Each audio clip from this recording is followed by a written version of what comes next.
Saya kan ini hampir 20 tahun keluar masuk ceramah di lapas. 2006, coba pikir 2006.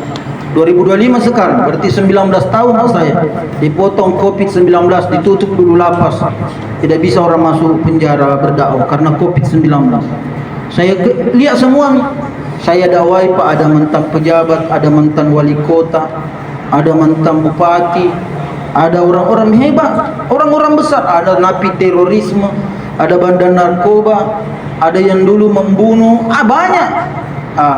Saya perhatikan ada yang mereka berubah, ada yang tidak, ada masuk, sebentar keluar, masuk lagi. Makanya ku angkat judul ini teman-teman, apa sebabnya mereka bebas masuk lagi.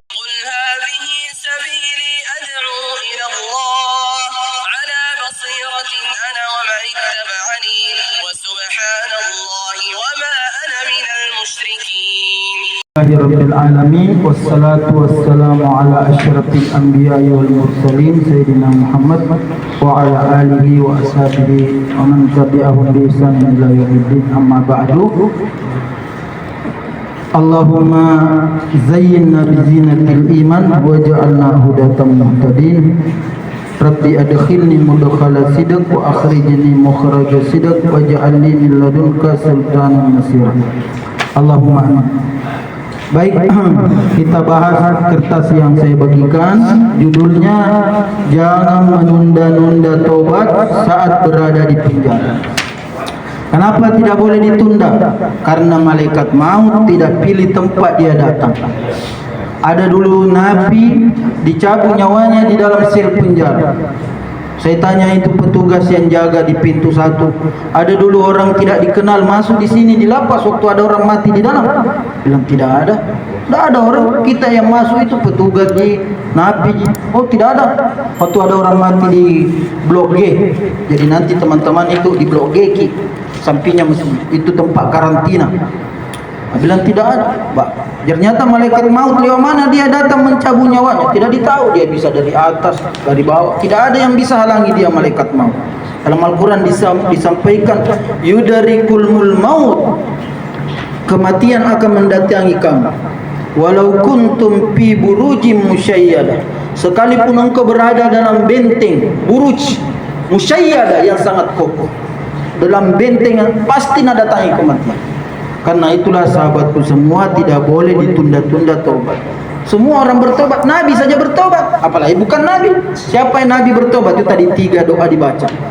Doanya Nabi Adam yang dilarang mendekati pohon, dekati, dia berdosa. Siapa lagi? Nabi Yunus. Siapa lagi? Nabi Musa alaihissalam. Apalagi kita ini bukan Nabi, salah sengaja maupun tidak sengaja, mesti kita bertobat kepada Allah. Itu orang kalau sudah salat heran ki, kenapa astagfirullah pada sudah salat?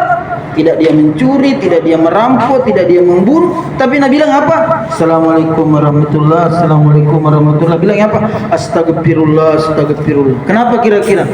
Karena manusia di dalam salatnya saja, ibadahnya terkadang melakukan kelalaian, bukan Allah nahi. Sehingga itulah penting kita ini apa? Melakukan perbuatan, mengamalkan petunjuk Al-Quran. Karena dengan tersebut apa teman-teman? Kita menebus dosa kita. Makanya hari ini saya bahas tentang ini karena ya ada orang yang masuk penjara, dia tidak menghiraukan nasihat dia. Saya kan ini hampir 20 tahun keluar masuk ceramah di lapas. 2006, coba pikir 2006. 2025 sekarang, berarti 19 tahun saya. Dipotong COVID-19, ditutup dulu lapas. Tidak bisa orang masuk penjara berdakwah karena COVID-19. Saya lihat semua nih. Saya dakwai Pak, ada mantan pejabat, ada mantan wali kota, ada mantan bupati, ada orang-orang hebat, orang-orang besar, ada napi terorisme, ada bandar narkoba, ada yang dulu membunuh, banyak. Saya perhatikan ada yang mereka berubah, ada yang tidak, ada masuk, sebentar keluar, masuk lagi. Makanya ku angkat judul ini teman-teman. Apa sebabnya mereka bebas masuk lagi? Karena dia tidak pakai waktu di penjara bertobat. Kenapa? Kalau dia tidak bertobat, dia akan merasa tidak bersalah. Nah, lakukan lagi kembali. Dan kasus seperti kasus yang saya cerita di sini, kasus pembunuhan.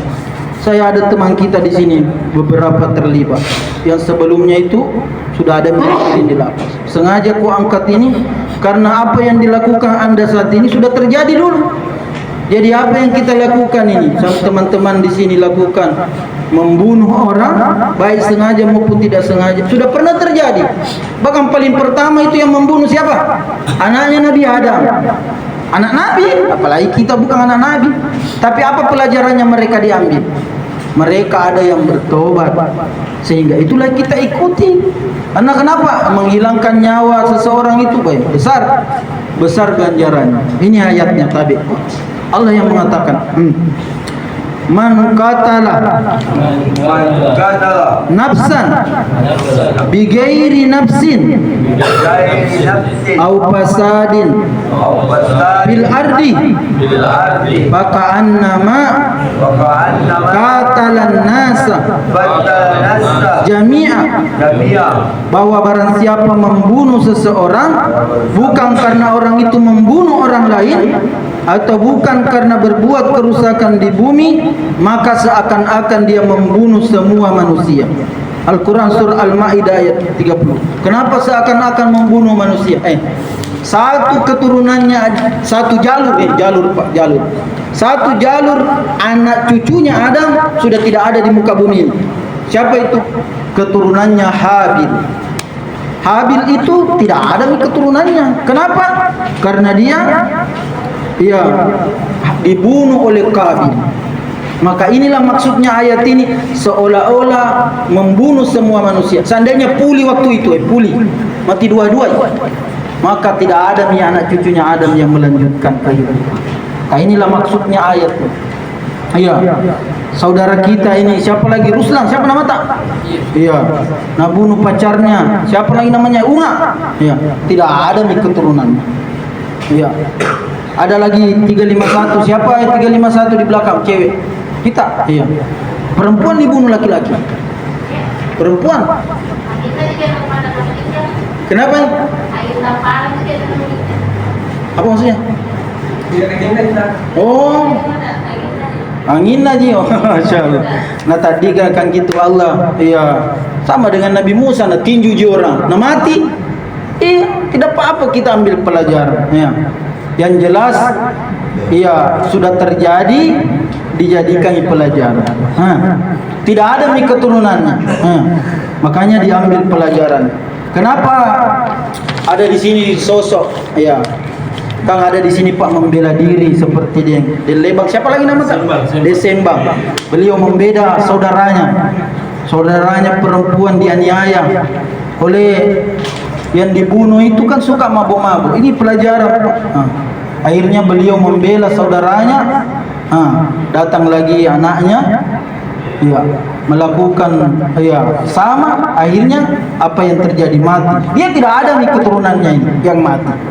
Karena itu dijadikan pelajaran. Kita yang masih hidup ini berkesempatan menebus dosa itu yang kita bunuh, yang sengaja maupun tidak sengaja. Karena itu ada doa aku kasih ke teman-teman. Kemarin kan tidak hafal doanya Nabi Musa setelah membunuh. Aku kasihkan ke ini dibawa sekali. Hafal itu. Doanya Nabi Musa na tinju orang. Kalau itu tidak jadi angin aja na mati. Dahsyatnya ilmunya ini ibu. Nah anginnya aja. Kalau Nabi Musa kalau Nabi Musa memang panjagurunya Nabi Musa Pak. Tangannya itu kuat untung. Bayangkan batu besar na angkat itu Nabi Musa. Batu besar na angkat satu di tangannya. Kalau nak kasih masuk tangannya di ketiaknya begini, baru nak kasih begini menyala itu tangannya. Makanya Nabi paling kuat tangannya itu Nabi Musa alaihissalam. Ada mukjizatnya di situ Nabi Musa. Takhruj bayda, keluar di tangannya itu menyala putih. Jadi ini jadi pelajaran. Pelajarannya siapa? Ada namanya Rasulullah. Ini Rasulullah Pak. Dijuluki Fir'aun dari rantai Mario. Bayangkan Fir'aun Pak. Rantai Mario. Dia di penjara dulu di Maros, di sini masih penjara dekat sini kantor DPR. Tahun 80-an membunuh orang. Bebas ki, membunuh lagi. Kenapa waktu dia di penjara pertama tidak merasa bersalah nak bunuh orang? Bebas ki, ada masalah nak bunuh orang lain. Apalagi kalau mabuk, tidak ada nasere. Dia pindah lapas di Kande Api, masuk lagi sih. Dia tidak bergeming, masih dia bebas, tidak dia di penjara, tidak ikut di masjid, tidak ikut kegiatan agama. Makanya aku minta ki kalau bergeser kita, kalau betul-betul mau ki berubah, ikut ki aktif di masjid, karena berberkah itu masjid. Apa yang terjadi? Bebas ki, kembali itu nak kerja. Puncaknya teman-teman, ini betul-betul ini Rasulullah menyusahkan banyak orang. Bayangkan yang orang dekat sawahnya, ini kan sawah di atas itu di jalan masuk di Bone, Cambak, bertingkat-tingkat Pak, begini, kayak tangga. Karena sawahnya di atas, ada sawah di bawahnya. Karena sawah di bawahnya itu baru bisa ada airnya kalau dari atas air. Tidak mau ya orang yang di bawahnya itu ambil air di sawah. Orang tidak mau melawan. Orang gila itu bahaya, stres. Penesuang Pak Bambang terpaksa kodong sawah di bawahnya itu tidak digarap gara-gara tidak mau nak kasih air. Ini orang panrasu-rasu. Kamay na bawa ibu nya na bawa ipuri na segala. Lo apa uno tahu ini. Hanya aku minta ki di sini jangan ki merasa pernah melakukan dosa apalagi dibangga-banggakan. Jangan malu ki. Apa kasus tak jangan ikut cerita malu. Ada tuh di dalam penjara kalau ditanya apa kasus pembunuhan, kenapa kak? Apa misalnya seperti ini pembunuhan, kenapa? Ada tuh pernah kutanya apa kasus perampokan, kenapa kak? Kalau ditanya ki begitu jangan malu kak. Kasus gue deh datang ampuni jadi dosa Allah. Begitu lebih baik daripada berdiri kepala membusungkan dada. Akhirnya apa yang terjadi? Setan nak kompak-kompai ki. Bebas kita tuh, enjoy na cini-cini ki koi. Allah bedi utobok ya. Baru dilihat dia akan dia bilang ini ditantang. Kan begitu Pak setan nak kompak-kompai ki. Dan ini yang terjadi dengan Rasulullah apa? Dimakani padinya oleh sapi. Apa yang kemudian dia lakukan? Natudui namanya salama. Nah ini salama aku sebut namanya. Namanya membuat salama. Itu bagusnya kalau bagus nama mata. Ini salama Pak. Orang tua ringki. Kasihan tidak bisa dianggap dia bisa membunuh. Putih kumisnya, rambutnya lebih-lebih, jalannya itu tertati-tati, tapi pakamping sapi. Dilempar ki pertama, dilempar ki sama Rasul. Kurang ajar ya sapin Nandre sapinu Nandre asik. Ini kan tidak klarifikasi Pak. Orang itu yang klarifikasi. Sapinu kapan? Rutanya sapinu ro Nandre ya no? Bukan sapinu itu namakan padiku itu kan klarifikasi namanya. Ini langsung natuduh orang. Sapinu Nandre asik. Ini kasihan salama. Bilang taninya mega sapi banyak sapi bukan sapiku. Tidak mau ya Pak. Nah sahabat dia sudah tuduh orang. Ini salama dilempar kita tidak nahiraukan ya Pak. Dinanahirikan, pergi ambil rumput, pulang ambil rumput salama penuh karungnya lewat di tempat yang sama. Ini Rasulullah sudah pecekok tua, mabuk setengah, tambah pelan, tambah nasanya lina jago, natarai ini salama. Bilang kurang ajar aku ikut, sampai nun Andreas ikut. Bilang itu nih ya, sapiku mega sapi, kurang ajar aku gak ajak aku. Langsung nak kasih begitu, lo kong gajah kayak lo kong punak kan? Iya lo kong punak. Nak mewah kan tuh, nak lo kong punak kan? Ini salama Pak, nak kasih turun. Apanya? Rumputnya. Nak kasih turun. Kadang mewah kan tuh, ambil mie sabitnya, parangnya, duel di atas tahun 2018 ini, belum lama. Bulan Ramadan. Ini salama, bilang mati kayaknya nak turun. Maka sifat tungkeri dia di atas padi, di atas sawah. Swing, singil. Padi lawan parang, lawan sabit dengan orang yang sudah mabuk. Pasti tidak normal nih Pak caranya berdiri nak kena setengah itu sekalipun pernah membunuh. Ini salama. Allah yang gerakkan tangannya untuk menyelesaikan orang yang zalim ini. Fir'aun dari rantai Maria. Apa yang terjadi? Begitu katanya maju Yustas, tak saya tanya, aku datangi di situ di Polsek Cambak. Dia agai bapak, dia oleh kota nak. Dia bilang ada panggil anak kak. Bilang ilo na maju nak ku ambil di sini, ini yang punya kena telinganya, langsung hilang keseimbangan, jatuh. Atunya jatuh utang bias. Sagina dia terkapar, ku tinggalkan waktu masuk yang di kampung tuh, bawa ini parangnya berlumuran darah. Natanya yang bilang orang, utai nasengi rasulung utai. Apa nak bilang orang? Nubunuh nubunuh. Begitu kesannya orang yang apa?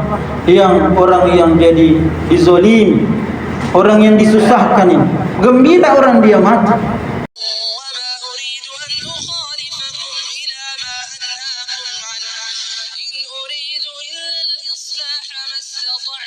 وما توفيقي إلا بالله عليه توكلت وإليه